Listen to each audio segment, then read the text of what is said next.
பொன்னிவர் மேனி மலகடத்தின் பொங்கிழஞ்சோதியகலத்தாரம்மின் இவர் வாயில் நல்வேலமோதும் வேதியர் வானவராவர் தோழி என்னையும் நோக்கி நல்குலும் நோக்கி ஏந்திடங்கொங்கையும் நோக்குகின்றார் அன்னையன் நோக்குமென் நஞ்சுகின்றேன் அச்சோ ஒருவர் அழகியவா பொன்னிவர் மேனி மரகதத்தின் பொங்கிழஞ்சோதியகலத்தாரம்மின் இவர் வாயில் நல்வேலமோதும் வேதியர் வானவராவர் தோழி என்னையும் நோக்கி நல்குலும் நோக்கி ஏந்திடங்கொங்கையும் நோக்குகின்றார் அன்னையன் நோக்குமென் நஞ்சுகின்றேன் அச்சோ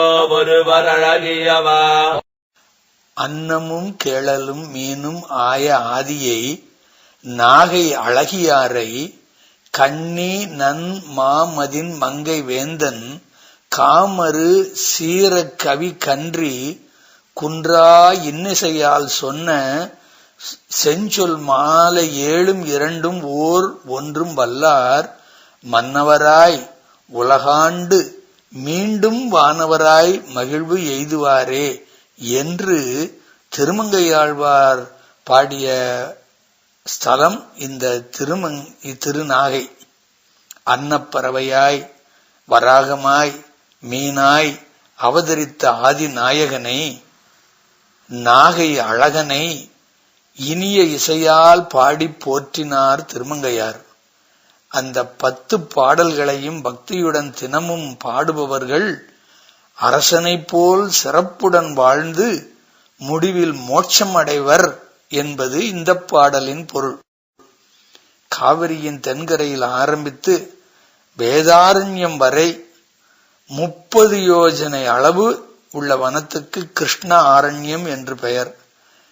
இதற்கு கிழக்கே 5 கிலோமீட்டர் தூரம் சௌந்தர்ய ஆரண்யம் என்கிறது பிரம்மாண்ட புராணம்.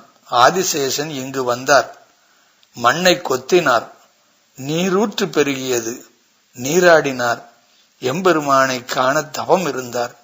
சாரம் என்றால் பாம்பு. நாகம் உண்டாக்கிய தடாகம் சார புஷ்கரிணியாயிற்று. ஆதிசேஷன் தவத்தை மெச்சி பரந்தாமன் காட்சி கொடுத்தார். என்ன வரம் வேண்டும் என்று கேட்டார். சதா சர்வதா உன் அருகில் இருக்கும் பாக்கியம் எனக்கு வேண்டும் என்று பிரார்த்தித்தார் அனந்தாழ்வார். இனிமேல் நீதான் எனது படுக்கை என்று வரமளித்தார் ஸ்ரீஹரி. நாகம் தவம் செய்த இடமாயினால் அது நாகப்பட்டினமாயிற்று. ஆஹா! சிற்றன்னையால் என் மகனாய் பிறக்க தவம் செய்து வா. தந்தை உத்தாரணபாதரின் மடியில் பெருமையோடு அமரலாம் என்று தள்ளப்பட்ட துருவன் நாரதரை சந்தித்த இடம் இது. இங்குள்ள சார புஷ்கரிணியில் நீராடினால் சூரிய மண்டலத்தில் இடம் கிடைக்கும் என்றார் திரிலோக சஞ்சாரி. அதேபோல் ஸ்நானம் செய்து கடும் தவம் இருந்தான் துருவன். ஜகத்நாதர் கருடாழ்வார் மீது தரிசனம் தந்ததும் மெய்மறந்து போனான். உலகெல்லாம் ஆள வேண்டும் என்று கேட்க நினைத்தது சிந்தையிலிருந்து நழுவி விட்டது. இறைவா, இந்த பேர் அழகில் எப்போதும் திளைக்கும்படி எனக்கு மோட்சம் வேண்டும் என்று யாசித்தான். அவன் எண்ணியபடியே பூலோக மன்னராகவும் வானில் நட்சத்திரமாகவும் ஒளி வீசும் வரத்தை அருளினார் நீலமேகப் பெருமாள். துருவன் நித்தமும் வான மண்டலத்திலிருந்து வைகுண்ட தரிசனம் செய்து கொண்டிருக்கிறான். நாகையில் அதே கோலத்தை சௌந்தர்ய ராஜனாக பக்தர்களுக்கு அருளுகிறார் பெருமாள். தாயாரின் திருநாமம் சௌந்தரியவல்லி, உற்சவர் கஜவல்லி. சௌந்தரிய விமானத்தில் கிழக்கு நோக்கி நின்று திருக்கோலம் காட்டுகிறார் ஜனார்த்தனன். வீற்றிருந்த பெருமாள் என்று அமர்ந்த திருக்கோலமும் காட்டுகின்றார். சயனகோலத்தில் ரங்கநாதராகவும் சேவை சாதிக்கின்றார். நாகராஜனுக்கு நின்ற, இருந்த, கிடந்த என்ற 3 திருக்கோல சேவைகளையும் காண்பித்திருக்கிறார். சாலிசுக சோழ மன்னன் நீலமேகப் பெருமாளை தினமும் வழிபட்டு வந்தான். ஒரு நாள் வேந்தன் இந்த காட்டில் உள்ள ஒரு குகையிலிருந்து வெளிப்பட்ட ஒரு நங்கையை கண்டான். அவளை பார்த்து திகைத்தான். ஏனெனில் அவளுக்கு 3 ஸ்தனங்கள் இருந்தன. அந்த வனிதையும் சாலிசுகனை பார்க்க அவனது 3வது கொங்கை மறைந்தது. அவள் புலகாங்கிதம் அடைந்தாள். அன்னை மீனாட்சி சுந்தரேசனை பார்த்ததும் 3வது தனம் மறைந்து போனது போலாயிற்றே, இவர்தான் நமது கணவராக போகிறாரோ என்ற ஆசையுடன் நோக்கினாள். இருவருக்கும் நேசம் பிறந்தது. நாகக்கன்னியான அவளை சாலிசுகனுக்கு திருமணம் செய்து வைத்தார் பெருமாள். சாலிசுகன் துந்துமான் என்றொரு பெயரும் உண்டு அவனுக்கு. பெரும்பானாற்றுப்படை இவனை தொண்டைமான் என்கிறது. தம்பதிகள் பெருமானுடன் பேரன்புடன் சேவை செய்து சந்தான பாக்கியமும் பெற்றனர். டச்சு கம்பெனியில் 1659 மேலதிகாரியாக இருந்தவர் ஜகுல் நாயக்கர். இவர் இந்த கோயிலுக்கு ராஜகோபுரம் அமைக்க ஆசைப்பட்டார். நாயக்கரிடம் டச்சு அதிகாரி கப்பல் போக்குவரத்திற்கு கலங்கரை விளக்கம், அதாவது லைட் ஹவுஸ் அமைக்க வேண்டும் என்று கூறி ஒரு பெரும் பொருளை கொடுத்தார். பழைய கலங்கரை விளக்கத்தை இடிப்பதனால் அது வேறு செலவாகும். அதே சமயம் மக்கள் மனதில் நல்ல அபிப்பிராயம் உண்டு பண்ண பெருமாள் கோயிலுக்கு 7 நிலையில் பெரிய கோபுரம் கட்டி அதன் மேல் விளக்கை பொருத்தி விடலாம் என்று ஆலோசனை சொன்னார் நாயக்கர். மேலிடம் அதை ஏற்றுக்கொண்டது. அப்புறம் என்ன, ஜாம் ஜாம் என்று ராஜகோபுரம் எழும்பிவிட்டது. நாம் திருப்பணி செய்ய ஆசைப்பட்டால் போதும், தானாக முடித்து வைப்பார் ஆண்டவன். எம்பெருமானின் செப்பு ஒட்டியானத்தில் தசாவதார காட்சிகளும் விளங்கி அழகு ஜொலிக்கின்றன. மராட்டிய மன்னர்களும் தஞ்சையை ஆண்ட நாயக்க வேந்தர்களும் இந்த ஆலயத்திற்கு கணக்கற்ற திருப்பணிகள் செய்துள்ளனர். சோழர் காலத்துக்கு முற்பட்ட நாகர்களும் ஏராளமான திருப்பணிகளை நடத்தியிருக்கின்றனர். ராஜகோபுரத்தை கடந்து செல்கையில் நமஸ்கரித்தபடி ஒரு ஆண் ஒரு பெண் சிற்பம் தரையோடு பதிக்கப்பட்டுள்ளது. அது ஜகுல் நாயக்கர் தம்பதிகளுடையவை. ஆலயத்துக்கு வரும் அடியார்களின் திருப்பாதங்கள் தங்கள் மேல் பட வேண்டும் என்பதற்காக நாயக்கர் இவ்விதம் செய்திருக்கிறார். ஆஹா ஆஹா, என்ன ஒரு உயர்ந்த மனப்பான்மை பாருங்கள். அடியார்களுடைய சீர்வாத சேவை பாராட்டுதற்குரியது. கோபுரம் மட்டுமன்றி மதில்கள் கட்டியிருக்கிறார். நிபந்தனங்களும் நிலக்கொடைகளும் தங்க ஆபரணங்களும் தந்திருக்கிறார் இவர். கிருதயுக ஆரம்பத்தில் சித்திரை மாதம் பூர்வ பட்ச துவாதசியில் மக நட்சத்திரத்தன்று சாரபுஷ்கரணியில் பெருமாள் தோன்றினார். இக்கோயிலில் உள்ள அஷ்டபுஜ நரசிம்மர் ஒரு கரத்தால் பிரகலாதனை தாங்கி ஆசீர்வதிக்கிறார். ஒரு கை பக்தர்களுக்கு அபயமளிக்கிறதாக இருக்கிறது. மற்ற எல்லா கரங்களும் இரணியகசுபை சம்ஹாரம் செய்வதாக இருப்பது ஒரு அபூர்வமான ஒரு தரிசனம். தன்னை பெண்ணாக நினைத்து எம்பெருமான் மீது மையல் கொண்டு திருமங்கையாழ்வார் மங்களாசாசனம் செய்திருக்கிறார். பிள்ளை பெருமாள் ஐயங்காரும் திருக்குறுகை பெருமான் கவியராயரும் முத்துசாமி தீட்சரின் கிருதிகளும் சவுந்தரராஜ பெருமானின் அழகை பறைசாற்றுகின்றன. கிருஷ்ண ஜெயந்தி அன்று சந்தான கிருஷ்ணனை தொட்டிலில் இட்டு தாலாட்டுவதை காண 4000 கோடி கண்கள் படைத்தலை அந்த நான்முகன். பொன்னிவர் மேனி மரகதத்தின் பொங்கு இளம் ஜோதிய கலத்தாரம் மின் இவர் வாயில் 4 வேதம் ஓதும் வேதியர் வானவராவர் தோழி. என்னையும் நோக்கி என் அல்குலும் நோக்கி ஏந்திளம் கொங்கையும் நோக்குகின்றார். அன்னை என்னோருக்கு மென்று இறைஞ்சுகிறேன். அச்சோ ஒருவர் அழகியவா என்று பெருமாளின் திரு வனப்பை எண்ணி மங்களாசாசனம் செய்து கொண்டிருக்கிறார் நம் திருமங்கை மன்னன். வேண்டிய பொது அடியர் வேண்டிய போகமது வேண்ட வேறாது உதவும் பெருமாளே, உனது சீர்பாத சேவகனாகவும் நாயினேன் மோகா விகார விடாய்கட ஓடவே சீராகவே கலையால் உன்னை ஓதவும் அருள்வாயே சுவாமி.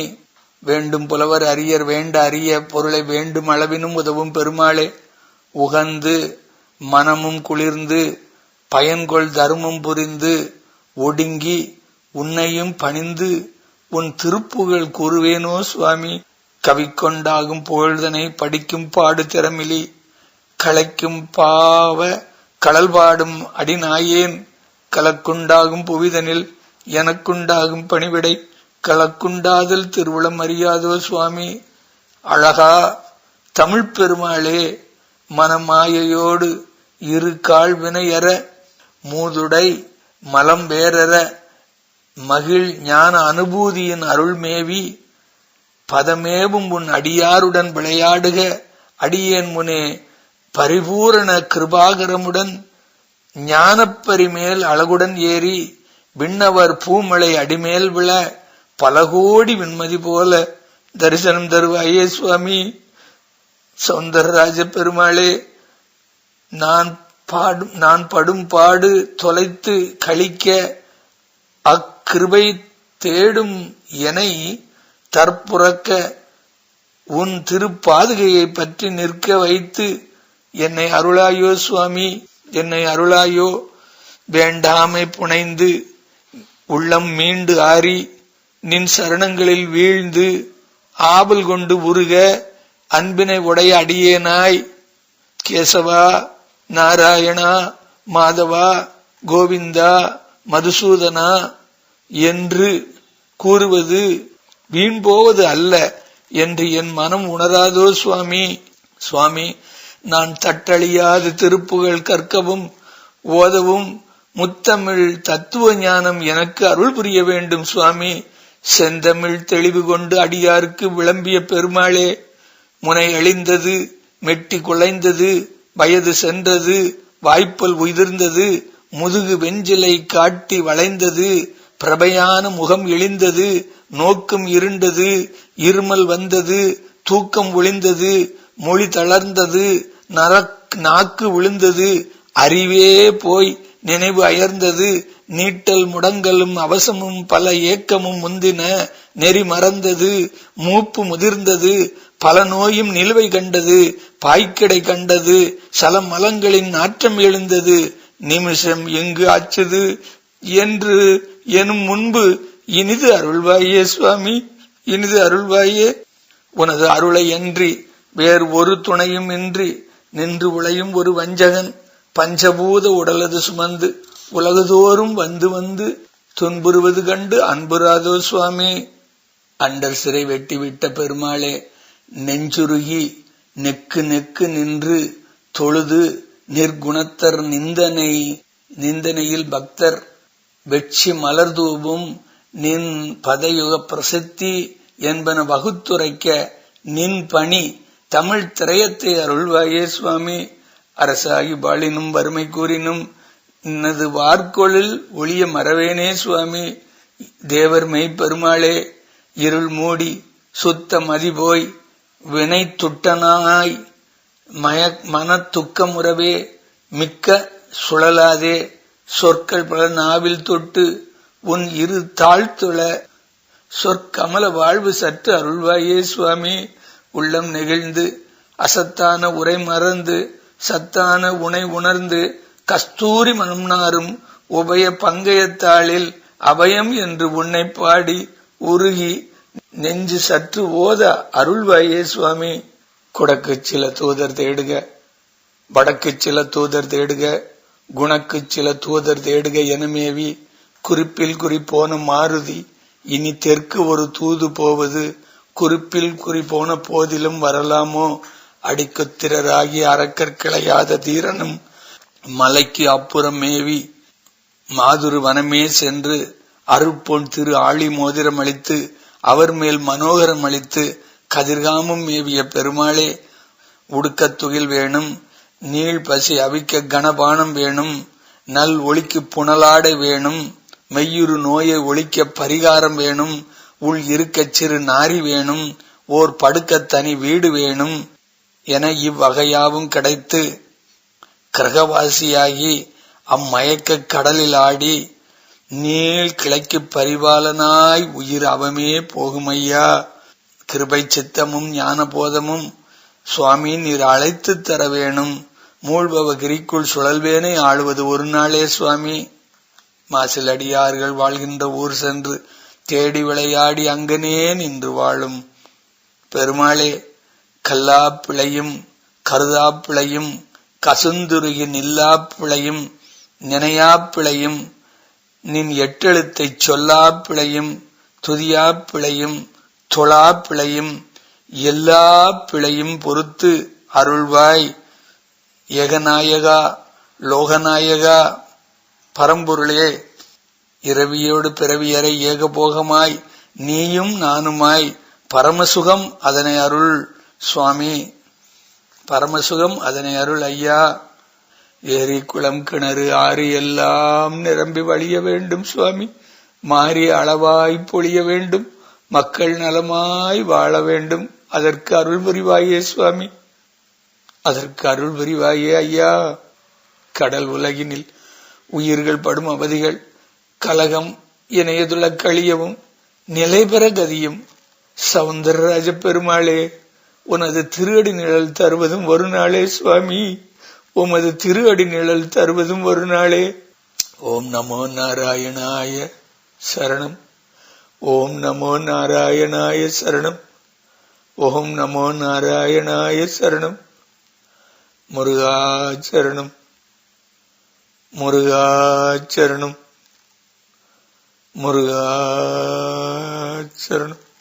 பொன்னிவர் மேனி மலகடத்தின் பொங்கிழஞ்சோதியகலத்தாலம்மின் இவர் வாயில் நல்வேலமோதும் வேதியர் வானவராவர் தோழி.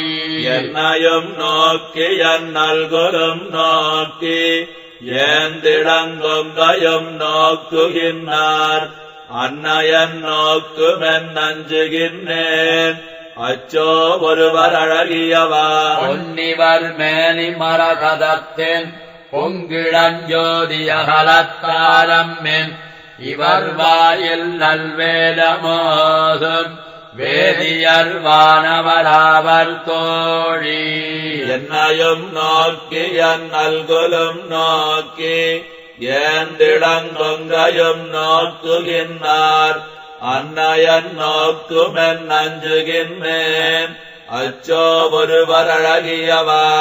திசையும் எரிநீர் கடலும் ஏழுலகும் உடனே விழுங்கி மண்டியோராலிலைப் பள்ளி கொள்ளும் மாயர்கொள் மாயம் அறியமாட்டேன். கொண்டல் நன்மால் வரையேயுமொப்பர் பொங்கலர் தாமரை கண்ணும் வாயும் அண்டத்தமரர் பணிய நின்றார். அச்சோ ஒருவர் அழகியவா. அன்னமும் கேழலும் மீனுமாயா ஆதியை நாகை அழகியாரை கண்ணினன் மாமதிள் மங்கை வேந்தன் காமது சீர்கலிகன்னி. புன்னா இன்னிசையால் சொன்ன செஞ்சொல் மாலை ஏழும் இரண்டு மோரொன்னும் வல்லார். மன்னவராய் உலகாண்டு மீண்டும் வானவராய் மகிழ்வெய்துவரே. அன்னமும் கேழலும் மீனுமாயா ஆதியை நாகை அழகியாரை கண்ணினன் மாமதிள் மங்கை வேந்தன் காமது சீர்கலிகன்னி. புன்னா இன்னிசையால் சொன்ன செஞ்சொல் மாலை ஏழும் இரண்டு மோரொன்னும் வல்லார். மன்னவராய் உலகாண்டு மீண்டும் வானவராய் மகிழ்வெய்துவரே.